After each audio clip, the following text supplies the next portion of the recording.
Colours Kannada ವಾಹಿನಿಯಲ್ಲಿ ಪ್ರಸಾರವಾಗ್ತಿರೋ ಹೊಸ ಧಾರಾವಾಹಿಯ ಖಡಕ್ ವಿಲನ್ ಚೇತನ್ ನಮ್ಮ ಗ್ಯಾರಂಟಿ ನ್ಯೂಸ್ ಜೊತೆ ಮಾತನಾಡಿದ್ದಾರೆ. ಸಾಕಷ್ಟು ಸಿನಿಮಾಗಳು ಸೇರಿದಂತೆ ಕಿರುತೆರೆಯಲ್ಲೂ ಮಿಂಚಿದ್ದ ನಟ ಇದೀಗ ಮತ್ತೆ ಕಿರುತೆರೆಗೆ ನಂದಗೋಕುಲ ಸೀರಿಯಲ್ ಮೂಲಕ ಕಮ್ ಬ್ಯಾಕ್ ಮಾಡಿದ್ದಾರೆ. ಅಷ್ಟೇ ಅಲ್ಲ, ಅವರ ಸ್ನೇಹಿತ ಡಿ ಬಾಸ್ ದರ್ಶನ್ ಬಗ್ಗೆ ಕೂಡ ಮಾತನಾಡಿರುವಂತಹ ರವಿ ಚೇತನ್ ನಮ್ಮ ರಿಪೋರ್ಟರ್ ಬಳಿ ಏನೆಲ್ಲ ಮಾತಾಡಿದ್ದಾರೆ ಗೊತ್ತಾ? ಆ ಕುರಿತಾದಂತಹ ಡೀಟೇಲ್ ನಿಮಗಾಗಿ ಕಾಯ್ತದೆ. Check this out.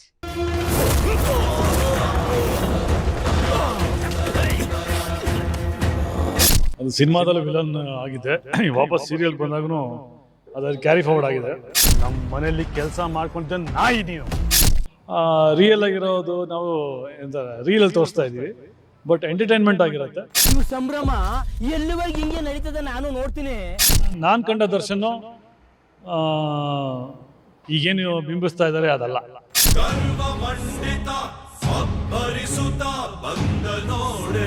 ಬೇರೆ ಸಿನಿಮಾ ಅವಕಾಶ ಬಂದ್ರೆ ಖಂಡಿತ ಮಾಡ್ತೀನಿ, ಯಾಕಂದ್ರೆ ಅಷ್ಟು ಹತ್ರದಿಂದ ಅವ್ರು ನೋಡಿದ್ದೀನಿ.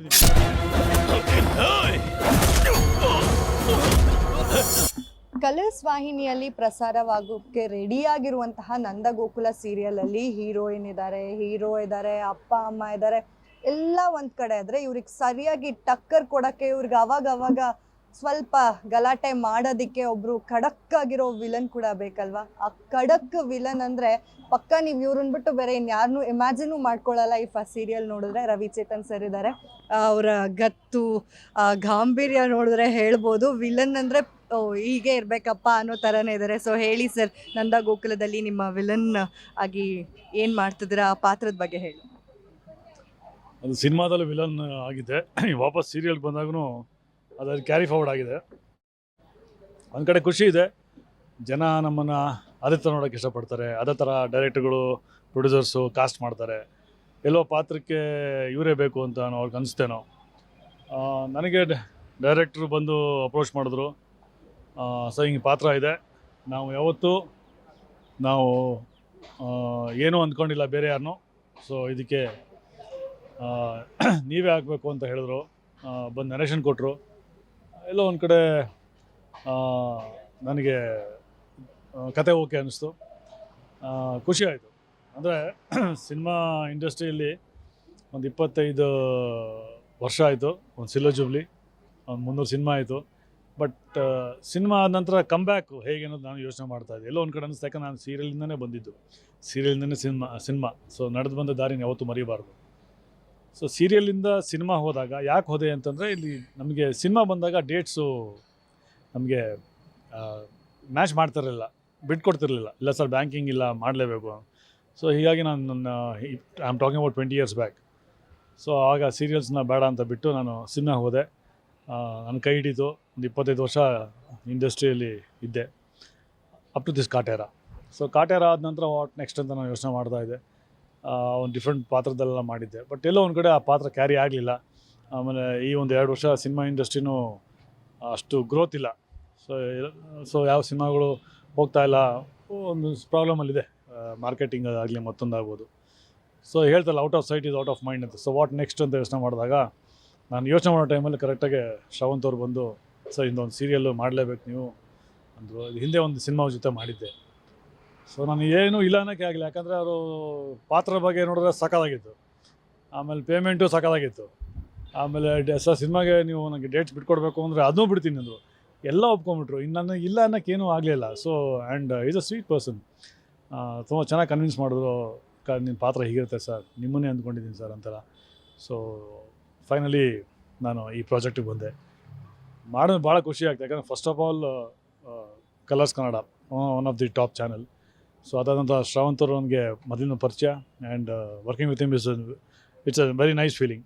ಸೊ ಹಿ ಮೇಕ್ಸ್ ಕಂಫರ್ಟಬಲ್ ಎಲ್ಲ ಆರ್ಟಿಸ್ಟ್ಗಳು. ಸೊ ಇಷ್ಟು ದಿವಸ ನಾನು ಕೆಲಸ ಮಾಡಿದೆ ಅವ್ರ ಹತ್ರ. ಪ್ರತಿ ಸೆಟ್ಟಲ್ಲೂ ಒಂಥರ ಫ್ರೆಂಡ್ಲಿ ವಾತಾವರಣ ಇರುತ್ತೆ, ಆಮೇಲೆ ಕಥೆನೂ ಹಾಗೆ ಹೋಗ್ತಾ ಇರುತ್ತೆ. ಆಮೇಲೆ ಆ ಸೆಟ್ಗೆ ಹೋದ ತಕ್ಷಣ ನಾವು ಆ ಪಾತ್ರಕ್ಕೆ ನಾವು ಹೊಂದ್ಕೊಂಡ್ಬಿಡ್ತೀವಿ. ಸೊ ಆ ಥರ ಒಂದು ಪಾತ್ರ. ಆ್ಯಂಡ್ ಟೋಟಲಿ ಈ ನಂದಗೋಕುಲ ಹೇಳ್ತಾರೆ, ಎಲ್ಲ ಮನೆ ದೋಸೆ ತೂತು ಅಂತ ಹೇಳ್ತಾರಲ್ಲ, ಹಾಗೆ ಇಲ್ಲೂ ಅಷ್ಟೇ ಜಗಳ ಇದೆ, ಪ್ರೀತಿನೂ ಇದೆ. ಎಲ್ಲಿ ಜಾಸ್ತಿ ಜಗಳ ಇರುತ್ತೋ ಅಲ್ಲಿ ಪ್ರೀತಿ ಇದ್ದೇ ಇರುತ್ತೆ. ಸೊ ಇದು ನೆಕ್ಸ್ಟ್ ವರ್ಷನ್, ಈಗೇನು ನೀವು ಕ್ರೋಮೋದಲ್ಲಿ ನೋಡ್ತಾ ಇದ್ದೀರಿ, ನನ್ನ ಪಾತ್ರ ಭಾಳ ರಫ್ ಆ್ಯಂಡ್ ಟಫ್ ಇದೆ. ಬಟ್ ಹೋಗ್ತಾ ನಿಮಗೆ ಎಪಿಸೋಡ್ ವೈಸ್ ಹೋಗ್ತಾ ನಿಮ್ಗೆ ಗೊತ್ತಾಗುತ್ತೆ ಆ ಕೋಪದಿಂದ ಪ್ರೀತಿ ಹೇಗಿರುತ್ತೆ, ನನ್ನ ಎರಡನೇ ಮುಖ ಹೇಗಿರುತ್ತೆ ಅನ್ನೋದು ಎಪಿಸೋಡ್ ವೈಸ್ ನೀವು ನೋಡ್ತಾ ಹೋದಾಗ ಗೊತ್ತಾಗುತ್ತೆ. Totally it's complete family packed serial Nandagokula. ಈಗ ನಿಮ್ಮ ತಂಗಿನ ಮದುವೆ ಮಾಡ್ಕೊಂಡ್ಬಿಟ್ಟಿದ್ದಾರೆ, ಪ್ರೋಮೋಗಳಲ್ಲಿ ನೋಡ್ತಾ ಇದ್ವಿ, ನಿಮ್ಮ ತಂಗಿನ ಮದುವೆ ಮಾಡ್ಕೊಂಡು ಹೋಗಿದ್ದಾರೆ ಅಂತ ನಿಮಗೆ ಸಿಕ್ಕಾಪಟ್ಟೆ ಸಿಟ್ಟಿದೆ. ಒಟ್ನಲ್ಲಿ ಅವ್ರು ಯಾವುದಾದ್ರೂ ಒಂದು ವಿಷಯಕ್ಕೆ ಬೈತಾನೆ ಇರ್ತೀರಾ, ಜಗಳಕ್ಕೆ ಹೋಗ್ತಾನೆ ಇರ್ತೀರಾ. ಸೊ ನಿಮ್ಮ ತಂಗಿ ಅಂದರೆ ಎಷ್ಟು ಇಷ್ಟ ಆಯಿತು ನಿಮಗೆ? ಅವ್ರು ಮದುವೆ ಮಾಡ್ಕೊಂಡಾಗ ನಿಮ್ಮ ರಿಯಾಕ್ಷನ್ ಏನಿತ್ತು? ಅದೇ ಈ ಪಾತ್ರ ಏನು ಅಂತಂದರೆ, ಈ ತಂಗಿಯಿಂದ ಪಂಚಪ್ರಾಣ, ಈ ಸೂರ್ಯಕಾಂತ್ ಅನ್ನೋ ಪಾತ್ರಕ್ಕೆ ತಂಗಿಯಿಂದ ಪಂಚಪ್ರಾಣ. ಸೊ ಅಂಥ ತಂಗಿನೇ ನಮ್ಮನ್ನೆಲ್ಲ ಬಿಟ್ಟು ನಮ್ಮ ಮನೇಲಿ ಕೆಲಸ ಮಾಡ್ಕೊಂಡಿದ್ದವನು ಅವನ ಜೊತೆ ಓಡೋದ್ಲ ಅನ್ನೋದು ಭಾರಿ ಕೋಪ. ಅಂದರೆ ತಂಗಿ ಮೇಲೆ ಎಷ್ಟು ಕೋಪ ಇರುತ್ತೋ ಅಷ್ಟು ಅರವಿಂದ್ ಅಂದರೆ ನಂದಕುಮಾರ್ ಅವ್ರ ಮೇಲೂ ಕೋಪ ಇರುತ್ತೆ. ಬಟ್ ಎಲ್ಲೋ ತಂಗಿ ಕಡೆ ಸಾಫ್ಟ್ ಕಾರ್ನ್ ಇದ್ದೇ ಇರುತ್ತೆ. ಅದು ಸೀನ್ ವೈಸ್ ನಿಮಗೆ ಗೊತ್ತಾಗುತ್ತೆ. ತಂಗಿಯಿಂದ ವಿಷಯ ಬಂದಾಗ ಸ್ವಲ್ಪ ಸಾಫ್ಟ್ ಕಾರ್ನ್ ಇರುತ್ತೆ, ಬಟ್ ಅವನು ಅಂತ ಬಂದಾಗ ಜಾಸ್ತಿ ಕೋಪ ಬರುತ್ತೆ. ಸೊ ಪ್ರತಿ ಸಲ ಅವನು ಮೀಟ್ ಆದಾಗೂ ಆ ಕೋಪ ಜಾಸ್ತಿ ಆಗ್ತಾನೆ ಇರುತ್ತೆ, ಹಿಂಗೆ ಜಗಳ ಆಗ್ತಾ ಇರುತ್ತೆ. ಅದೊಂದು ಇನ್ಸಿಡೆಂಟಿಂದ ಜಗಳ. ಇಲ್ಲಾಂದರೆ ನಾವು ಹಿಂದೆ ಫ್ಲ್ಯಾಶ್ ಬ್ಯಾಕ್ ಎಲ್ಲ ಹೋದಾಗ ನಮ್ಮಲ್ಲಿ ಕೆಲಸ ಮಾಡ್ಕೊಂಡಿದ್ದಾಗ ನಾವೆಲ್ಲ ಒಂದೇ ಕೈ ತುತ್ತೆಲ್ಲ ತಿಂದು ಊಟ ಮಾಡಿಕೊಂಡು ಅಷ್ಟು ಚೆನ್ನಾಗಿದ್ದವರು ಈ ಥರ ಮೋಸ ಮಾಡ್ಬಿಟ್ನಲ್ಲ ಅಂತೂ ಅದು ಕೋಪ ನನಗೆ ಡೈಜೆಸ್ಟ್ ಮಾಡ್ಕೊಳಕ್ಕಾಗಲ್ಲ. ಸೊ ಈ ಪಾತ್ರಕ್ಕೆ ಒಂದು ತಂಗಿ ಅನ್ನೋದು ಸಾಫ್ಟ್ ಕಾರ್ನರ್ ಇರುತ್ತೆ, ಇನ್ನೊಂದು ಮಗಳು ಅಂದರೆ ಪಂಚಪ್ರಾಣ ಈ ಪಾತ್ರಕ್ಕೆ. ಸೊ ಹೆಂಡತಿ ಮಕ್ಕಳು ಯಾರು ನೋಡೋಲ್ಲ, ಹೆಂಡತಿ ಬೇರೆ ತಮ್ಮನ್ನ ಯಾರು ನೋಡೋಲ್ಲ, ಬರೀ ನನ್ನ ಮಗಳು ನನ್ನ ತಂಗಿ. ಸೊ ಈ ಥರ ಒಂದು ಭಾಳ ಅಟ್ಯಾಚ್ಮೆಂಟ್ ಇರೋವಂಥ ಪಾತ್ರ. ತಂಗಿ ಹಾಗೆ ಮಾಡ್ಬಿಟ್ಟಲ್ಲ, ಇನ್ನು ನನ್ನ ಮಗಳನ್ನ ಚೆನ್ನಾಗಿ ನೋಡ್ಕೋಬೇಕು, ಮಗಳು ಆ ಥರ ಆಗಬಾರ್ದು ಅನ್ನೋದು ಕಣ್ಣಿಟ್ಟು ಮಗಳನ್ನ ನೋಡ್ಕೊತಾ ಇರ್ತಾರೆ. ಸೊ ಅಲ್ಲಿಂದ ಇನ್ನು ಎರಡನೇ ಮುಖ ಓಪನ್ ಆಗುತ್ತೆ. ಸರ್ ಅಲ್ಲ ಸರ್, ಮಗಳು ಇವಾಗ ಮುಂದೆಗಡೆ ಮನೆಯವ್ರನ್ನೇ ಪ್ರೀತಿ ಮಾಡಿಬಿಟ್ರೆ, ಅಂದರೆ ನಂದಕುಮಾರ್ ಫ್ಯಾಮಿಲಿಯಲ್ಲಿರೋ ಒಂದು ಮಗನ್ನ ಇಷ್ಟಪಟ್ಟು ಬಿಟ್ಟರೆ ನಿಮ್ಮ ರಿಯಾಕ್ಷನ್ ಏನಿರ್ಬೋದು? ಆಕಾಶ ಭೂಮಿ ಒಂದು ಮಾಡಿಬಿಡ್ತೀರಾ ಹೇಗೆ? ಡೆಫಿನೆಟ್ಲಿ ಒಂದು ಹಾಗೆ ಆಗುತ್ತೆ. ಈಗ ಅವ್ನು ನೋಡಿದ್ರೆ ಇಷ್ಟೊಂದು ಕೋಪ ಇದೆ, ಡೆಫಿನೆಟ್ಲಿ ಆ ಥರ ಏನಾದರೂ ಅಲ್ಲೋಲ ಕಲ್ಲ ಆಗುತ್ತೆ. ಅದು ಡೈರೆಕ್ಟ್ರಿಗೆ ಬಿಟ್ಟಿದ್ದು, ಅದನ್ನ ಹೇಗೆ ನನ್ನ ಕಂಟ್ರೋಲ್ ಮಾಡ್ತಾರೆ ಅಂತ. ಸೊ ಕತೆ ಪ್ರಕಾರ ಅವ್ರೇನು ಹೇಳ್ತಾರೆ ಅವ್ರು ಮಾಡಬೇಕಾಗತ್ತೆ. ಬಟ್ ಏನೋ ಚಾನ್ಸಸ್ ಇದೆ. ಹೇಳಿ ನಾವು ಎಲ್ಲಿ ಜಗಳ ಜಾಸ್ತಿ ಇರೋದು ಅಲ್ಲಿ ಪ್ರೀತಿ ಇದ್ದೇ ಇರುತ್ತೆ. ಸೊ ಹಾಗೆ ಇದು ಜೊತೆಗೆ ಜಗಳದ ಜೊತೆ ಸಂಬಂಧಗಳು ಹೇಗಿರುತ್ತೆ ಅನ್ನೋದನ್ನು ತೋರಿಸಿದ್ದಾರೆ. ನಿಮಗೆ ಮುಂದೆ ಎಪಿಸೋಡ್ ವೈಸ್ ಹೋಗ್ತಾ ಹೋದ್ರೆ ನಿಮ್ಗೆ ಗೊತ್ತಾಗುತ್ತೆ. ಸೊ ಮನೆಗಳಲ್ಲಿ ಜಗಳ ಆದರೆ ಅಷ್ಟೇ ಪ್ರೀತಿ ಇರುತ್ತೆ, ಸಂಬಂಧಗಳಲ್ಲಿ ಒಡೆದೋದಾಗ ಅದು ಹೇಗೆ ಒಂದಾಗತ್ತೆ ಅನ್ನೋದು ಈ ಒಂದು ಹಂತವಾಗಿ ಎಪಿಸೋಡ್ ವೈಸ್ ಹೋಗ್ತಾ ಹೋದರೆ ನಿಮ್ಗೆ ಗೊತ್ತಾಗುತ್ತೆ. ಕಾಮಿಡಿ ಇದೆ, everything. It's complete family packed Nandagokula. ಈಗ ಹಿರಿ ಜೀವ ಅಂತ ಇರೋದು ಅಜ್ಜಿ, ಅವರು ಕೂಡ ನಿಮ್ಮ ಮನೆಯಲ್ಲೇ ಇದ್ದಾರೆ. ಆದರೆ ಅವ್ರ ಮನೆಯವ್ರ ಕೂಡ ತುಂಬ ಪ್ರೀತಿ ಜಾಸ್ತಿ. ಸೊ ಏನೆಲ್ಲ ನಡೀತಾ ಇರುತ್ತೆ, ಕಾನ್ಫ್ಲಿಕ್ಟ್ಸು ಜಾಸ್ತಿ, ಯಾರು ಕಿತ್ತಾಡೋದು ಹೇಗೆ ಅಂತ ಎಲ್ಲ ತಾಯಿ ಅವರು ಮ್ಯಾನೇಜ್ ಮಾಡಬೇಕು ಒಂದು. ಆಮೇಲೆ ಎರಡು ಕಡೆ ಬ್ಯಾಲೆನ್ಸ್ ಮಾಡಬೇಕು. ಅವ್ರಿಗೆ ಅಲ್ಲಿ ಒಲವು ಜಾಸ್ತಿ, ಬಟ್ ಇರೋದು ನಮ್ಮ ಮನೇಲಿ. ಸೊ ಆದಷ್ಟು ಟ್ರೈ ಮಾಡ್ತಾರೆ ಅವರು, ಏನೋ ಇಬ್ಬರನ್ನು ಬ್ಯಾಲೆನ್ಸ್ ಮಾಡಿ ಒಂದು ಮಾಡೋಣ ಅಂತ. ಕೆಲವು ಸಲ ಬೈಸ್ಕೊತಾ ಇರ್ತಾರೆ ನನ್ನ ಹತ್ರ. ಬಟ್ ಮುದಿ ಜೀವ ಅವ್ರ ಕೈಲಿ ಏನು ಮಾಡೋಕ್ಕಾಗತ್ತೆ. ನಾವು ಇಬ್ಬರು ಗಟಾಂಗಟಿಗಳಿದ್ದೀವಿ, ನಾನು ನಮ್ಮ ತಮ್ಮ. ಸೊ ಅವ್ರ ಮಾತು ಕೇಳೋದಿಲ್ಲ. ಎಲ್ಲೋ ಒಂದು ಕಡೆ ಅವ್ರಿಗೆ ಸಾಫ್ಟ್ ಕಾರ್ನರು ಆ ಫ್ಯಾಮಿಲಿ ಮೇಲೆ ಇದ್ದೇ ಇರುತ್ತೆ. ಸರ್ ಈಗ ಸಾಕಷ್ಟು ಸಿನಿಮಾಗಳನ್ನು ಮಾಡ್ಕೊಂಬಂದಿದ್ದೀರಾ, ಸೀರಿಯಲ್ಗಳಲ್ಲಿ ಎಲ್ಲ ಕಡೆ ಖಳನಾಯಕನಾಗೆ ಕಾಣಿಸ್ಕೊಂಡಿದ್ದೀರಾ. ಸೊ ಇದರಲ್ಲೂ ಹಾಗೆ ನೀವೇ ಹೇಳಿದ್ರಿ ಕಮ್ ಬ್ಯಾಕ್ ಮಾಡುವಂತಹ ಸೀರಿಯಲ್ ನನಗಿದು ಅಂತ. ಸೊ ಎಷ್ಟು ನಿರೀಕ್ಷೆಗಳನ್ನು ಇಟ್ಕೊಂಡು ಈ ಸೀರಿಯಲ್ ಮಾಡ್ತಿದ್ದೀರಾ? ನಿಮ್ಮದು ಅಂತ ಬಂದಾಗ ಒಂದು ಪ್ರಮುಖ ಪಾತ್ರ, ಅದಕ್ಕೆ ಆದಂತಹ ಒಂದು ವೆಯ್ಟೇಜ್ ಇದೆ. ನೀವಿಲ್ಲ ಅಂತಂದರೆ ಪ್ರಾಬಬ್ಲಿ ಸಪ್ಪೆ ಆಗುತ್ತೋ ಏನೋ ಸೀರಿಯಲ್ಲು. ವಿಲನ್ ಅನ್ನೋದು ಅಷ್ಟು ಮೇಜರ್ ರೋಲ್ನ ಪ್ಲೇ ಮಾಡುತ್ತೆ. ಹೌದು, ಹೀರೋಯಿಸಮ್ ತೋರಿಸ್ಬೇಕು ಅಂದರೆ ವಿಲನ್ ಇರಲೇಬೇಕು ಅಂತಾರಲ್ಲ, ಹಾಗೆ ವಿಲನ್ ಅಂತೂ ಬೇಕೇ ಬೇಕು. ಎನಿ ರಾಮಾಯಣ ಮಹಾಭಾರತ ಎಲ್ಲರೂ ವಿಲನ್ ಇದೆ. ಸೊ ಈಗ villain is very important. But ನಾನು ಸಿನಿಮಾ ಇಂಡಸ್ಟ್ರಿಗೆ ಬಂದಿದ್ದೆ ವಿಲನ್ ಆಗಲಿಕ್ಕೆ, ಹೀರೋ ಆಗಲಿಕ್ಕಲ್ಲ. ಬೈ ಚಾನ್ಸ್ 4-5 ಪಿಕ್ಚರ್ ಹೀರೋ ಆದೆ. ಬಟ್ ನಂಗೆ ಜಾಸ್ತಿ ಕೈ ಹಿಡಿದಿದ್ದೆ ವಿಲನ್ನು. ಆ್ಯಂಡ್ ಆಫರ್ಸ್ ಜಾಸ್ತಿ ಬಂದಿದ್ದು, ನನ್ನ ಕಾಸ್ಟಿಂಗ್ ಮಾಡಿದ್ದು ವಿಲನ್ಸಲ್ಲೇ. ಇನ್ಫ್ಯಾಕ್ಟ್ ಪೊಲೀಸ್ ಪಾತ್ರ ಮಾಡಿದ್ರು ಅದರಲ್ಲಿ ವಿಲನ್ ನೆಗೆಟಿವ್ ಶೇಡೇ ಮಾಡ್ತಾಯಿದ್ದೆ. ಸೊ ಹೀಗಾಗಿ ನನಗೆ ಆಮೇಲೆ ದರ್ಶನ್ ಜೊತೆ ಅಪೋಸಿಟ್ ಸುಮಾರು ಪಿಕ್ಚರ್ ವಿಲನ್ ಮಾಡಿದ್ದೀನಿ. ಸೊ ಹೀಗಾಗಿ ಬೇರೆಯವ್ರೂ ನನ್ನ ಕಾಸ್ಟಿಂಗು ವಿಲನ್ ಆಗಿ ತೊಗೊಳೋರು. ಸೊ ಈಗ ಆ ವಿಲನ್ ಶೇಡೇ ಇತ್ತು. ಬಟ್ ಎಲ್ಲೋ ಒಂದು ಕಡೆ ಅದು ಸೀರಿಯಲ್ಗೆ ಕ್ಯಾರಿ ಆಗತ್ತೆ ಅಂತ ನಾನು ಅಂದ್ಕೊಂಡಿರಲಿಲ್ಲ. ಇನ್ಫ್ಯಾಕ್ಟ್ ಏನಾಗುತ್ತೆ, ಸೀರಿಯಲ್ಸ್ಗಳಲ್ಲಿ ಲೇಡಿ ಓರಿಯೆಂಟೆಡ್ ಸೀರಿಯಲ್ಸ್ ಜಾಸ್ತಿ ಇರ್ತವೆ. ಅಂದರೆ ಅಲ್ಲೇ ಒಂದು ಕೊಂಕುಗೆ ಮಾತಾಡೋದಾಗಲಿ ಆಲ್ ದೋಸ್ ಇರುತ್ತೆ. ಬಟ್ ಇದರಲ್ಲಿ men oriented, men dominating serial. So ಇದರಲ್ಲೂ ವಿಲನ್ ಇದೆ ನನಗೆ ಗೊತ್ತಿರಲಿಲ್ಲ. ಬಟ್ ಅವರು ಶ್ರವಣ್ ಸರ್ ಕತೆ ಹೇಳಿದ್ಮೇಲೆ ನನಗನ್ನಿಸ್ತು ಕಮ್ ಬ್ಯಾಕಿಗೆ ಒಳ್ಳೆ ಪಾತ್ರ ಇದು. ಆಮೇಲೆ ಕಲರ್ಸ್ ಚಾನಲ್ ಬೇರೆ. ಸೊ ಇದಕ್ಕಿಂತ ಇನ್ನೇನು ಬೇಕು ಒಬ್ಬ ಕಲಾವಿದನಿಗೆ, ಕಮ್ ಬ್ಯಾಕ್ ಚೆನ್ನಾಗಿರುತ್ತೆ. ಸೊ ಹೇಳಿ ಸುಮ್ಮನೆ ಕೂತ್ಕೊಳ್ಳೋಕ್ಕಾಗಲ್ಲ. Out of sight is out of mind ಅಂತಾರಲ್ಲ, ಹೀಗೆ ಕನ್ನಡ ಚಿತ್ರರಂಗ ಸ್ವಲ್ಪ ತೊಂದರೆಯಲ್ಲಿದೆ. ಸೊ ಹೀಗಾಗಿ ಸೀರಿಯಲ್ ಶುರು ಮಾಡುವ ಅಂಥೇಳಿ, ಯಾಕಂದರೆ ವಯಸ್ಸು ಆಗ್ತಾ ಬಂತಲ್ಲ, ಇನ್ಯಾರೋ ನಮ್ಮನ್ನು ಆ ಥರ ಹೀರೋ ಆಗಿ ಅದು ದೊಡ್ಡದಾಗಿ ತೋರಿಸಲ್ಲ. ಬಟ್ ಇಲ್ಲಿ ನಿಮಗೆ ಪಾತ್ರ ಕ್ಯಾರಿ ಆಗ್ತಾ ಹೋಗುತ್ತೆ. ಇನ್ನಷ್ಟು ಜನರಿಗೆ ಮನೇಲಿ ಕೂತ್ಕೊಂಡು ನೋಡ್ತಾರಲ್ಲ, ಇನ್ನಷ್ಟು ಜನಕ್ಕೆ ಹತ್ರ ಆಗ್ತೀರಿ. ಸೊ ಅದೊಂದು plus point. And negative character carry ಆಗತ್ತಲ್ಲ, ಅದು ನನಗೆ ಭಾಳ ಖುಷಿ ಇದೆ. ಈಗ ಇನ್ನೊಂದು ವಿಷಯ ಅಂದರೆ ನೀವು ನಾನು ಈ ಪ್ರಶ್ನೆ ಕೇಳಲೇಬೇಕು, ಯಾಕಂದರೆ ನೀವು ದರ್ಶನ್ ಸರ್ ಜೊತೆ ಆಪೋಸಿಟ್ ಆಗಿ ಮಾಡಿದ್ದೀರಾ, ವಿಲನ್ ಆಗಿ ಕಾಣಿಸ್ಕೊಂಡಿದ್ದೀರಾ. ಅಂದರೆ ಅವರ ಹೈಟು ಪರ್ಸ್ನಾಲಿಟಿಗೆ ಖಡಕ್ ಆಗಿರೋ ವಿಲನ್ ಅಂತ ಅನ್ನಿಸ್ಕೊಂಡಿದ್ದೀರಾ ಕೂಡ. ಸೊ ಒಂದ್ಸಲ ಅವರು ಕೂಡ ತೊಂದರೆಯಲ್ಲಿ ಸಿಗಾಕೊಂಡಿದ್ರು. ಅವ್ರ ಜೀವನದಲ್ಲೂ ಒಂದಷ್ಟು ಬ್ಯಾಡ್ ಫೇಸನ್ನು ನೋಡಿ ಈಗ ಬರ್ತಿದ್ದಾರೆ. ಅಂದರೆ ಹೊಸ ದರ್ಶನ ನೋಡುವಂತಹ ಅವಕಾಶ ಅಭಿಮಾನಿಗಳಿಗೆ ಸಿಗ್ತಾ ಇದೆ. ಈಗ ಡೆವಿಲ್ ಸಿನಿಮಾ ಕೂಡ ಶುರು ಆಗಿದೆ. ಸೊ ಏನು ಹೇಳ್ತೀರಾ ದರ್ಶನ್ ಅವ್ರ ಬಗ್ಗೆ? ಅದ್ಭುತ ಕಲಾವಿದ, ಅದ್ರ ಬಗ್ಗೆ ಮಾತಾಡಂಗಿಲ್ಲ. ಅದ್ಭುತ ಸ್ನೇಹಿತ ಬೇರೆ. ಸೊ ಅದ್ರ ಬಗ್ಗೆ ಎರಡು ಮಾತಿಲ್ಲ. ಎಲ್ಲೋ ಕೆಟ್ಟಗಳಿಗೆ ಆ ಥರ ಆಗಬಾರ್ದಿತ್ತು. ಬಟ್ ಅದು ಕೋರ್ಟಲ್ಲಿ ಇರೋದ್ರಿಂದ ಅದ್ರ ಬಗ್ಗೆ ನಾವು ಮಾತಾಡೋದು ತಪ್ಪಾಗತ್ತೆ. ನಾನು ಕಂಡ ದರ್ಶನ್ನು ಈಗೇನು ಬಿಂಬಿಸ್ತಾ ಇದ್ದಾರೆ ಅದಲ್ಲ. ಯಾಕಂದರೆ ನಾನು ಅವ್ರನ್ನ ಮೆಜೆಸ್ಟಿಕ್ಕಿಂದ ನೋಡ್ತಾ ಇದ್ದೀನಿ. ಒಂದು 20 ಸಿನಿಮಾ ಅವ್ರ ಜೊತೆ ಮಾಡಿದ್ದೀನಿ, ಅಪ್ ಟು ಕಾಟೇರ ಅವ್ರಿಗೂ. ಸೊ ನಮ್ಮ ಒಡನಾಟ ಚೆನ್ನಾಗಿದೆ.